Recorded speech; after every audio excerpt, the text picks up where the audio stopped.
Hello,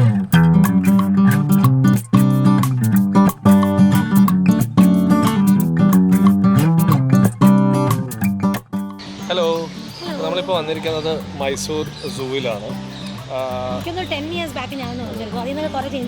ഞാൻ വന്നിട്ടേ ഇല്ല ഇതുവരെ. പക്ഷേ ഇത് കണ്ടിട്ട് ബന്നർഘട്ട സൂ, അതായത് ബാംഗ്ലൂർ സൂവിനെക്കാട്ടിലും കുറച്ചുകൂടെ വെൽ ഓർഗനൈസ്ഡ് ആണ്, കുറേ കൂടെ നീറ്റാണ്. കാണാനായിട്ടും എൻട്രൻസിൻ്റെ അവിടെയൊക്കെ ആയിട്ട് ഒരുപാട് വൃത്തിയിലൊക്കെ മെയിൻറ്റെയിൻ ചെയ്തിട്ടുണ്ട്. പിന്നെ ഞാനെല്ലാം രണ്ട് സൂ കണ്ടതാണ്. അത് കുറേ തവണ കണ്ടതുകൊണ്ട് തന്നെ ഇത് ഡെഫിനറ്റ്ലി ഒരു മസ്റ്റ് വാച്ച് സൂ ആണ്. ഞാൻ എല്ലാ ആൾക്കാരോടും ആക്ച്വലി പറഞ്ഞു, ഞാൻ അതിനോട് കുറേ വർഷമായിട്ട് വന്നിട്ടുണ്ട്. ഞാൻ കണ്ടത് വെച്ച് ഏറ്റവും നല്ലൊരു സൂ ആണ്. നമ്മളിവിടെ ആ സമയത്ത് ഇവിടെ ഗോറില്ല ഉണ്ടായിരുന്നു. അത് മരിച്ചു ഇല്ല, ഏഷ്യയിൽ വേറെ എങ്ങും ഉണ്ടായിരുന്നു, ഇവിടെ മാത്രമേ ഉണ്ടായിരുന്നുള്ളൂ. ഇപ്പം മരിച്ചു. നമ്മളിപ്പോൾ നടന്നു പോകാനുള്ള ഓപ്ഷനാണ് എടുത്തിട്ടുള്ളത്. നമുക്ക് മറ്റേ ബാറ്ററി ഓപ്പറേറ്റഡ് വെഹിക്കിൾ ഉണ്ട്. അതെടുക്കുകയാണെങ്കിൽ പെട്ടെന്ന് നടന്നു തീരും. പക്ഷേ എനിക്ക് തോന്നുന്നു അവരുടെ പേസിലേ നമുക്ക് പോകാൻ പറ്റത്തുള്ളൂ, നമ്മുടെ പേസിന് പോകാൻ പറ്റത്തില്ല. അതിന് വെയിറ്റിംഗ് ആയിട്ടുള്ള സ്ഥലമാണ് ഈ കാണുന്നത്. അപ്പോൾ ഇതിന് നമ്മൾ നടന്ന് സ്റ്റാർട്ട് ചെയ്യാൻ പോവാം. പീക്കോക്കിനോട് ഹായ് പറഞ്ഞേ. പീക്കോക്ക് ഹായ് പറഞ്ഞു. ഇനി അടുത്ത സെക്ഷൻ ബേർഡ്സ് മാത്രം. കുറേ കിളികളെ കാണാം. യെസ്, യേ തത്ത.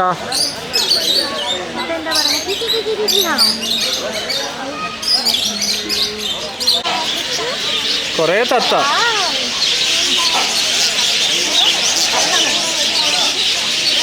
അടുത്ത് വാന്ന് വിളിക്ക്. ബാ.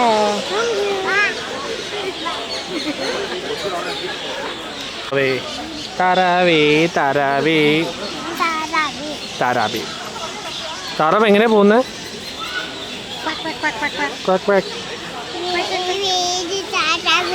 വേറെ താറാവ്.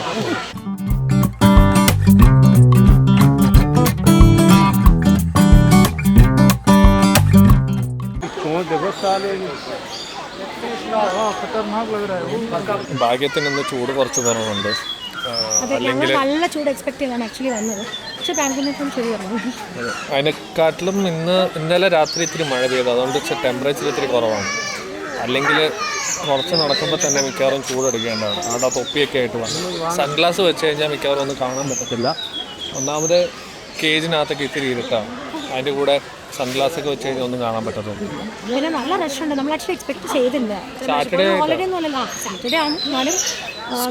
സ്കൂൾ പിള്ളേരുടെ കുറച്ച് ക്രൗഡ്, കോളേജ് പിള്ളേരുടെ ക്രൗഡ്, ഇതൊക്കെ ആയിട്ട് വന്നിട്ടുണ്ട്.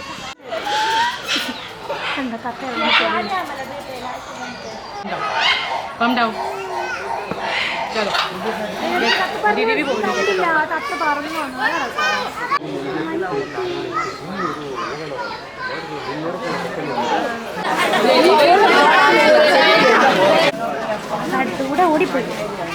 ഞാൻ പറഞ്ഞു എന്തോ അവിടെ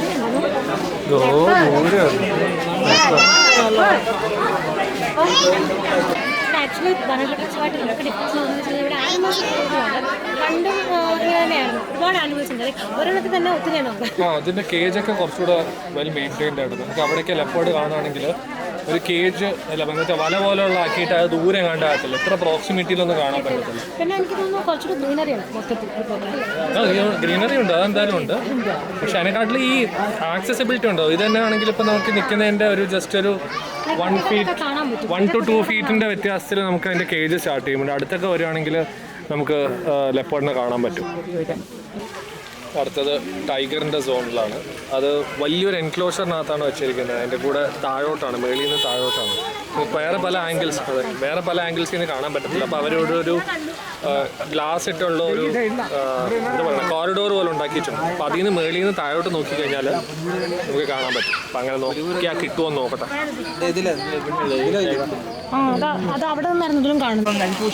അപ്പോൾ അവിടെ നേരത്തെ ആ ഗ്ലാസ് കോറിഡോറിൽ നോക്കിയിട്ട് നേരെ താഴെ കിടക്കാം. ഒന്നും കാണാൻ പറ്റത്തില്ലായിരുന്നു. അതുകൊണ്ട് അവിടെ നിന്ന് ഫുള്ള് കറങ്ങി തിരിഞ്ഞ് ഇതുവഴി കൂടെ തിരിച്ച് വന്ന് അപ്പോൾ അവിടെ കിടക്കുന്നുണ്ട്. ആശാൻ നല്ല ഉറക്കത്തിലാണ്. അതുകൊണ്ട് അവിടെ നിന്ന് അനങ്ങൊന്നും തോന്നുന്നില്ല. ഇപ്പോൾ ഇത്രേ കാണാൻ പറ്റത്തുള്ളൂ. മാക്സിമം സൂമിങ് ചെയ്ത് വെച്ചിരിക്കുകയാണ്. അടുത്ത ലയണിൻ്റെ സ്ഥലമാണ്. അപ്പോൾ ലയണും അങ്ങ് ദൂരെ ഇരിക്കുകയാണ്. അടുത്ത് കാണാനൊന്നും പറ്റുന്നില്ല. കാണാൻ പറ്റുന്നുണ്ടോ എന്ന് അറിയത്തില്ല. അവിടെ ദൂരെ ഒരെണ്ണ ഇരിപ്പുണ്ട്. പിന്നെ അതിൻ്റെ അപ്പുറത്തൊരു കേജ് ഉണ്ട്. അതിനകത്ത് ഒരെണ്ണം കറങ്ങി കിടക്കുന്നുണ്ടായിരുന്നു. ഇപ്പോൾ അതിനെ കാണുന്നുണ്ട്. സൗണ്ട് കേൾക്കാൻ പറ്റുന്നുണ്ടോ? സൗണ്ട് കേൾക്കാം. ലയൺ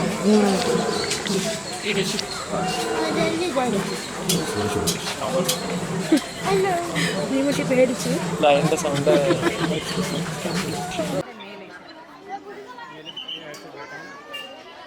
ഈ പണ്ട് ക്ലാസ് റൂമിൽ ബോയ്സിനെയും ഗേൾസിനെയും സെപ്പറേറ്റ് ആയിട്ട് വെച്ചിരിക്കുന്ന പോലെ ലയണസിനെ വേറെ വേറെ കേജിലായിട്ടാണ്. ഒരു കേജിൽ രണ്ടെണ്ണത്തിൽ കൂടുതലില്ല. തമ്മിൽ അടി ഉണ്ടെന്ന് വെച്ചിട്ടൊക്കെ അതുണ്ട്, ടെറിട്ടോറിയലാണല്ലോ, അപ്പം അതിനനുസരിച്ച് 2 മാക്സിമം ഒക്കെ വെക്കത്തുള്ളൂ.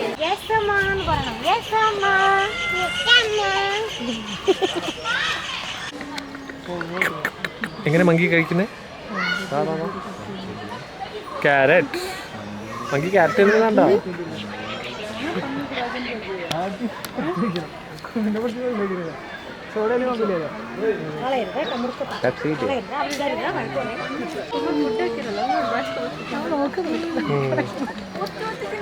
കണ്ട പാപ്പൻ്റെ അതിൽ കുറേ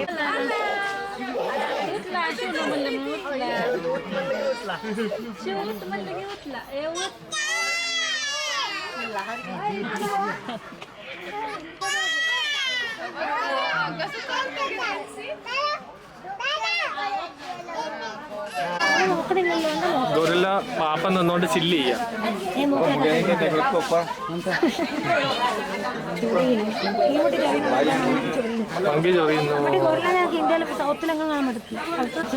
ഇവിടെ കാണുന്നത് വെസ്റ്റേൺ ലോലാൻഡ് ഗൊറില്ല എന്ന് പറഞ്ഞ സാധനമാണ്. അതിനെക്കുറിച്ചുള്ള ഡീറ്റെയിൽസ് ഒക്കെ ഇവിടെ എഴുതിയിട്ടുണ്ട്. അവർ പറയുന്നത് സൗത്തിൽ അല്ലെങ്കിൽ സദേൺ ഇന്ത്യയിൽ അങ്ങനെ ഒരുപാട് കാണാൻ കിട്ടാറില്ല. ആക്ച്വലി ബന്നർഘട്ട സൂവിലും അതിൻ്റെ എൻക്ലോഷേഴ്സിലും ഒന്നും ഇങ്ങനത്തെ ഗൊറില്ലേനെ കാണാൻ കിട്ടാറില്ല. ഇത്ര പ്രോക്സിമിറ്റിയിൽ എന്തായാലും ഇല്ല. അടുത്ത റൈനോയുടെ സെക്ഷനാണ്.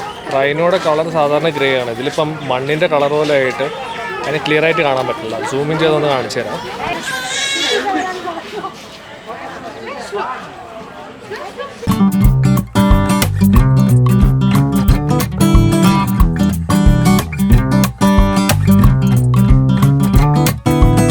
ബേബിയുടെ കൂടെ വന്നതിൻ്റെ ബുദ്ധിമുട്ടിലാണ് ഞങ്ങൾ. ബേബി അവിടെ ഇവിടെയൊക്കെ പോകുന്നതിൻ്റെ പുറകെ നമുക്കും പോകേണ്ടി വരുന്നു. കയ്യിൽ ഫുഡൊക്കെ ഒന്നാമത് ഒരുപാട് വിശാലമായ സ്ഥലമുള്ളതുകൊണ്ട് ഇപ്പോൾ ബാക്കിൽ റൈനോയുടെ എൻക്ലോഷറാണ്. അത് ശരിക്കും കണ്ടു കഴിഞ്ഞാൽ ഒരു ആഫ്രിക്കൻ വനാന്തരം പോലെ.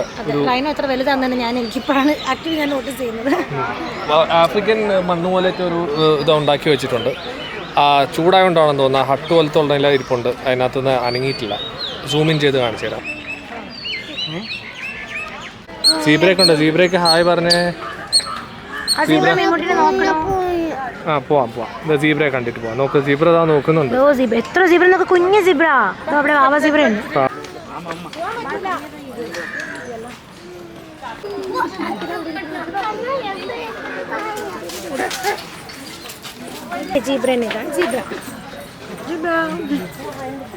എനിക്ക് തോന്നുന്നു നമ്മൾ ഒരുപാട് ആനിമൽസിനെ ബുക്കിലൊക്കെ കാണുമല്ലോ.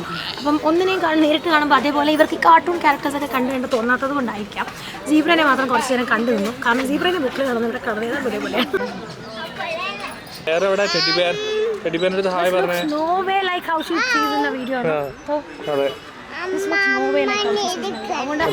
അവർക്കത് ഒരു ഇതുപോലും തോന്നുന്നില്ല.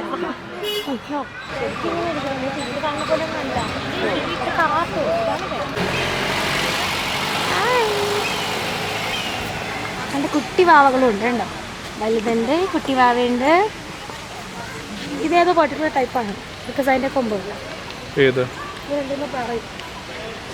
നോർമൽ ഡിയർ നമ്മളിവിടെ ബന്ദിപ്പൂരിലൊക്കെ കാണുന്നത്. അതിൻ്റെ കൊമ്പ് വേറെയാണ്. വലിയ കൊമ്പ് കണ്ടോ? ഡിവിഷൻ. നമുക്കിനി ആനയുള്ള സ്ഥലത്ത് പോവാം. എത്ര ആനയാ?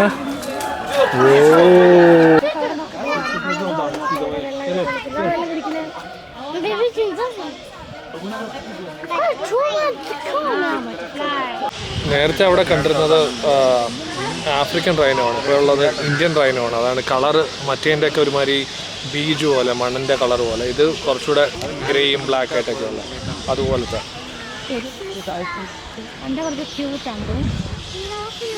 മറ്റേനെ മുഖമൊന്നും കാണാൻ പറ്റില്ല. അത് പക്ഷെ എന്തായാലും നേരത്തെ കണ്ട ആഫ്രിക്കൻ റൈന നല്ല സൈസ്, ഇതിനെക്കാട്ടിലും സൈസ് ഉണ്ട്. നീളം കുറച്ചുകൂടെ ഉണ്ട്. റൈനോ ആ റൈനോ. ഇത് മറ്റേതുപോലത്തെ ഒരു സ്ഥലത്തല്ല. എനിക്ക് ഒന്ന് ഈ റൈനോനൊരു വാട്ടർ ബോഡി കൂടെ വേണം. അതുകൊണ്ട് ഇപ്പം നോക്കിക്കഴിഞ്ഞാൽ ആക്ച്വലി എല്ലായിടത്തും റൈനോയ്ക്ക് ചെളിയും വാട്ടർ ബോഡി കൂടെ ഉണ്ടാവാറുണ്ട്. പക്ഷേ അവിടെ ഇല്ല. അവിടെ ഇല്ല. അവിടെ ഫുള്ള് ഡസ്റ്റും ഡ്രൈ ആയിട്ടായിരുന്നു, ഭയങ്കര ഡ്രൈ ആയിട്ടായിരുന്നു.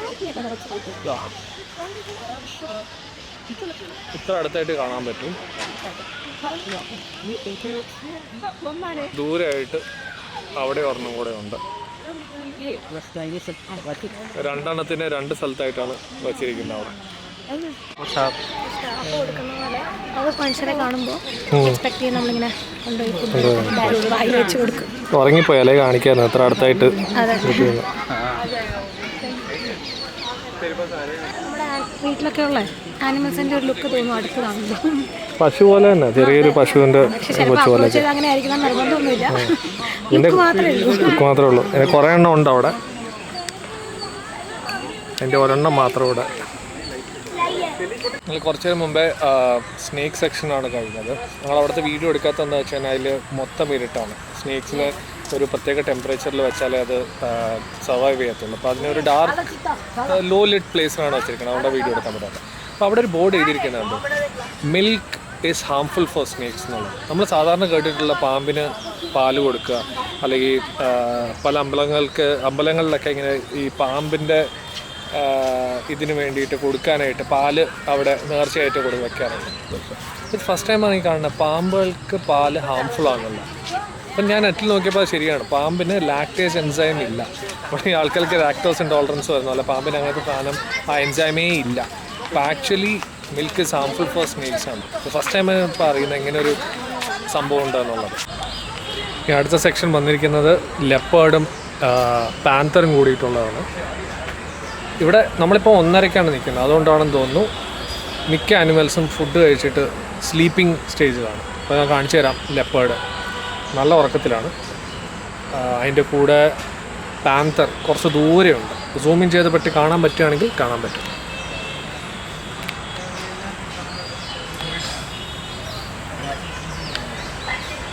ഇത് നോക്കിയാൽ കാണാം, ലെപ്പേർഡ് നല്ല ഉറക്കമാണ്.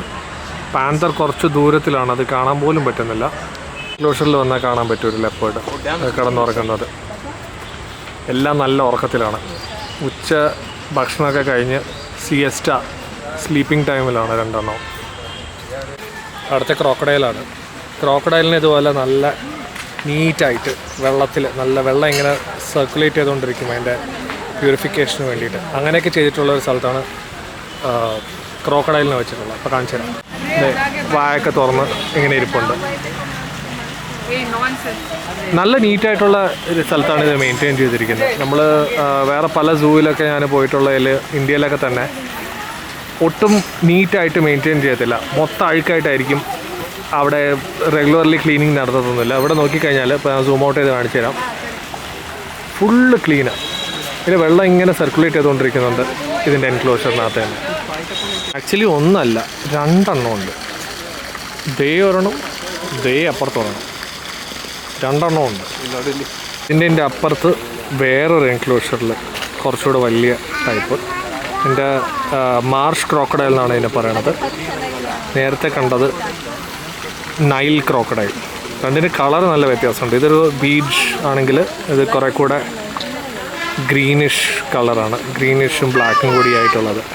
കിട്ടാത്തൊരു പരിപാടിയാണ്. നമ്മൾ ഏത് സൂവിൽ ചെന്നാലും ഹിപ്പോനെ കാണാനായിട്ട് വളരെ പാടാണ്. ഒന്നി അത് വെള്ളത്തിൻ്റെ അടിയിൽ കിടപ്പുണ്ടാവും, അല്ലെങ്കിൽ അങ്ങ് ദൂരെ അതിൻ്റെ ഒരു ഗുഹയ്ക്കകത്ത് പോയി ഇരിപ്പുണ്ടാവും. ഇന്നിപ്പോൾ എന്തോ ഭാഗ്യമുണ്ട്, നമുക്ക് ഹിപ്പോനെ അടുത്തായിട്ട് തന്നെ കാണാൻ പറ്റുന്നുണ്ട്. എൻ്റെ ഫുഡ് ടൈമാണ്.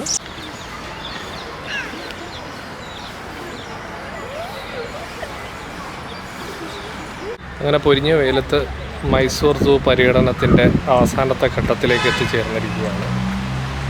കുറേ ടോട്ടോയ്സൊക്കെ ഉള്ള സ്ഥലമുണ്ടായിരുന്നു, അതൊക്കെ സ്കിപ്പ് ചെയ്തു. കാരണം ടോട്ടോയ്സൊക്കെ സ്ഥിരം കാണുന്നതാണ്. പിന്നെ ഉള്ളത് ഇപ്പം ലാസ്റ്റ് ഓസ്ട്രിച്ചാണ്.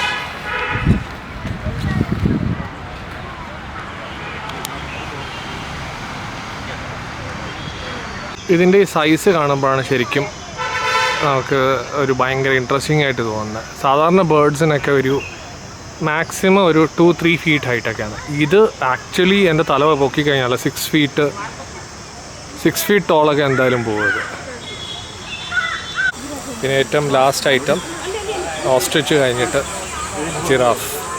ബാംഗ്ലൂർ സൂവിൽ തിരിച്ചാണ് സ്റ്റാർട്ട് ചെയ്യുന്നത് ജിറാഫ് വെച്ചിട്ടാണ്, ഇവിടെ തിരിച്ച് എൻഡ് ചെയ്യുന്നത് ജിറാഫ് വെച്ചിട്ട്. പറയുന്നതിൽ ചെറിയ സ്ലോ ഉണ്ടാവും കാരണം ക്ഷീണിച്ചു. 3 മണിക്കൂർ കൊണ്ട് ഏതാണ്ട് 3 കിലോമീറ്റർ കവർ ചെയ്തിട്ടുണ്ട്. ഇത് മൊത്തം കറങ്ങിയാണ്. വിസിബിലിറ്റി കുറച്ചുകൂടെ ഉണ്ട് ഇവിടെ. ഒരു 2-3 മന്ത്സ് മുമ്പ് ബാംഗ്ലൂർ സൂവിൽ പോയപ്പം ഇത്ര പോലും കാണാൻ പറ്റിയില്ല. ഒന്നാമത്തെ കുറേ ദൂരെയായിരിക്കും, പിന്നെ ഈ നിൽക്കുന്നത് ഇത്രയും നമ്പേഴ്സ് ഉണ്ടാകത്തില്ല. അവിടെ ഒരു 2 എണ്ണോ 3 എണ്ണോ ഒക്കെ ഉണ്ടാകത്തുള്ളൂ. ഇവിടെ ഒരു 1 2 3 4 5 6 7 എണ്ണം ഉണ്ട്. 7 ജിറാഫ് എന്തായാലും ഉണ്ട്. ഒരെണ്ണം നല്ല അടുത്തായിട്ടുണ്ട്. സൂമിൻ ചെയ്ത് അതിനെ കൂടെ കാട്ടിലും അടുത്തായിട്ട് കാണാൻ പറ്റും. അങ്ങനെ മൈസൂർ സൂ വിസിറ്റ് തീർന്നിരിക്കുകയാണ്. 3.5 മണിക്കൂറത്തെ നടത്തം, 3 കിലോമീറ്റർ. അതിൻ്റെ ഇടയ്ക്ക് ഒരു ഉറക്കമൊക്കെ കഴിഞ്ഞു. ഉറക്കം കഴിഞ്ഞിട്ട് ഫുള്ളായിട്ട് പകുതി ഉറക്കത്തിലാണ്. ഉറക്കത്തിൽ നിന്ന് എണീച്ചിട്ടില്ല. ജിറാഫിനെങ്കിലും കാണട്ടെ എന്നും പറഞ്ഞിട്ടാണ് ലാസ്റ്റത്തെ ജിറാഫിൻ്റെ അടുത്ത് എത്തിയപ്പോഴേക്കും വിളിച്ചുണർത്തിയത്. ഞാനൊരു 10-12 ഇയേഴ്സ് മുമ്പാണ് ഇവിടെ വന്നത്. പക്ഷെ അന്നും എനിക്ക് ഓർമ്മയുള്ളത് ഈ ജിറാഫിനെ കണ്ടതാണ്. ഇതേപോലെ ആക്ച്വലി ഒത്തിരി ജിറാഫ്. അപ്പോൾ നമ്മൾ എപ്പോൾ വന്നാലും നമുക്ക് ഒരെണ്ണെങ്കിലും അടുത്ത് കാണാം. അതെ, ഇപ്പോൾ ഒരെണ്ണം തന്നെ ഉള്ളത് അടുത്ത് നിന്നിട്ട് കുറേ നേരമായി. ഇത്രയൊക്കെ നല്ല ഫെസിലിറ്റീസ് ഉണ്ട്. ഒന്ന് നല്ല ഫെസിലിറ്റീസാണ്, ക്ലീനാണ്, പിന്നെ മെയിൻറ്റെയിൻ ചെയ്തിട്ടുണ്ട്. നമുക്ക് ആനിമൽസിനെ നല്ല വിസിബിലിറ്റിയിൽ കാണാൻ കിട്ടുന്നുണ്ട്. അതാണ് ഇവിടുത്തെ ഏറ്റവും മെയിൻ ഹൈലൈറ്റ്. അതുപോലെ തന്നെ ഇടയ്ക്കിടയ്ക്ക് വാഷ്റൂംസ് ഉണ്ട്, കുടിക്കാൻ നല്ല വെള്ളം ഇടയ്ക്കിടയ്ക്കുണ്ട്. പിന്നെ അതേപോലെ ഇരിക്കാൻ സ്ഥലങ്ങൾ അവിടെ ഇവിടെയൊക്കെ അവർ കൊടുത്തിട്ടുണ്ട്. പക്ഷേ അത്യാവശ്യമുണ്ട്. ഒരു നല്ല ക്രൗഡിനെ ഓക്യുപ്പൈ ചെയ്താൽ ഒബിയസ്ലി അവിടെ ഫുൾ ടൈം ഇരിക്കാൻ പറ്റില്ല, ഇരുന്നിട്ട് പോകുന്നുള്ള പോലെ. അതേപോലെ ബേബി ക്യാറ്റ്സ്. അതെ, ഇപ്പം കമ്പാരിറ്റീവ്ലി നമ്മൾ വേറെ സൂ കണ്ടിട്ടുള്ള ബാംഗ്ലൂരിൽ ബന്നർഘട്ട സൂ ഒക്കെ വെച്ച് നോക്കുമ്പം 100 ടൈംസ് ബെറ്ററാണ് ഇവിടെ. നിങ്ങൾക്ക് എപ്പോഴെങ്കിലും പറ്റുകയാണെങ്കിൽ മൈസൂർ സൂവിൽ വരാം. പിന്നെ ഇത് ടയറിംഗ് ആണ്, പക്ഷേ അത് റെഡി ആയിട്ട് വരണം. ഇതിനു വേണ്ടി തയ്യാറെടുത്തിട്ട് തന്നെ വേണം. ചുമ്മാ നമുക്കൊരു വിസിറ്റ് പോലെ പോയിക്കളയെന്ന് പറഞ്ഞു കഴിഞ്ഞാൽ നടക്കത്തില്ല. വേറെ ഒന്നും വിസിറ്റ് ചെയ്യാൻ പറ്റത്തില്ല. ഇനി തന്നെ നമ്മൾ തിരിച്ച് റൂമിൽ പോയിട്ട് കിടന്ന് ഉറങ്ങാനും കഴിച്ചിട്ട് ഉറങ്ങാനുള്ള പരിപാടിയാണ്. അല്ലാതെ ഇത് കഴിഞ്ഞ് ഒരു പരിപാടിയൊന്നും നടക്കത്തില്ല. ഓക്കെ, ഈ വീഡിയോ നിങ്ങൾക്ക് ഇഷ്ടപ്പെട്ടു എന്ന് കരുതുന്നു. അടുത്ത വീഡിയോയ്ക്ക് വേണ്ടി വെയിറ്റ് ചെയ്യുക. Till then bye.